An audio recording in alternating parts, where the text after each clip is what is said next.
Chapter 3. Jade, thank you. Again, doctor, my patient said, exiting my office.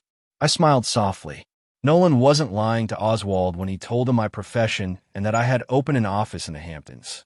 I checked my schedule and realized I had no other clients. That meant I could leave my office for the day. I took up my handbag and started rummaging through it for my keys when I heard a knock that made me stop in my tracks. "Come in," I called, thinking it was my assistant. But then Jasmine walked in, holding something in her hand. Immediately my eyes went to her hand, and they landed on my heels from the brunch.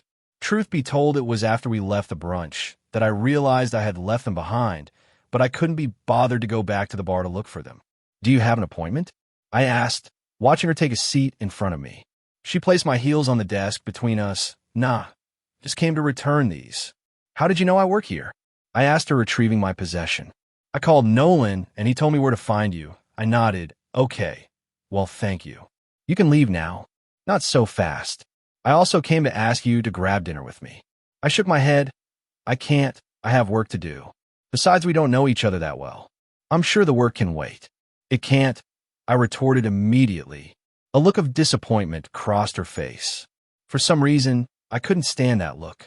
A part of me felt sad, and before I knew it, the words left my lips. "You have to earn my time. I'm a busy woman." Jasmine smirked, challenge accepted. I rolled my eyes and scoffed. "Don't make a habit of stopping by unannounced unless you have an emergency," I said, looking at her. "Understood," she responded, smiling as she walked out. I let out a sigh of relief. I had so many questions, but I had no time to focus on her or her reasons for showing up here.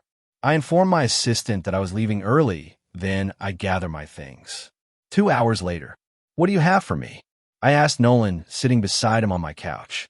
He turned his laptop screen in my direction, so I could read the headline displayed. "Heir to Fuego's global caught in wild party scandal. Global legacy on the line." A wave of satisfaction hit me. I smiled. "Perfect. It's not 100%, but things were going as planned." I watched Nolan's expression for a short second, then I began. I was thinking.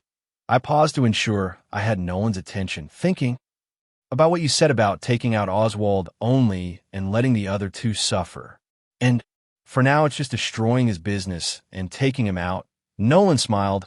"Makes sense. I mean, I don't think the wife and child had anything to do with it, you know." I nodded, but kept quiet. "You want Chinese? I could order some." Nolan asked, breaking the silence. "No, thank you. I want to eat home-cooked meals only this year.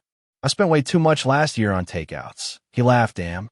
Just then Sly hopped into my lap and hissed at Nolan, which caused Nolan to flinch. I stroked Sly's fur. "It's okay, baby. Uncle Nolan is a good person." I cooed. Nolan got off the couch. "Well, I'm going home. I'll talk to you tomorrow. You should stop by my office. I'm sure Jasmine would love to see you." I bit the inside of my cheek. "You guys work together?" He nodded. "Yeah." "Speaking of, why did you tell her where I worked?" "Because she wanted to return your shoes." "Don't do that again. You know, I don't trust strangers or like having them around." "Jasmine is cool. Trust me." I shook my head. "I don't want to hear it." "How do you know she can be trusted and that she's not a puppet for Oswald? You know, he has a lot of those." Nolan ran his fingers through his hair and sighed. "Truth be told, the only friend I have besides you is Jasmine. We met in uni and had great chemistry.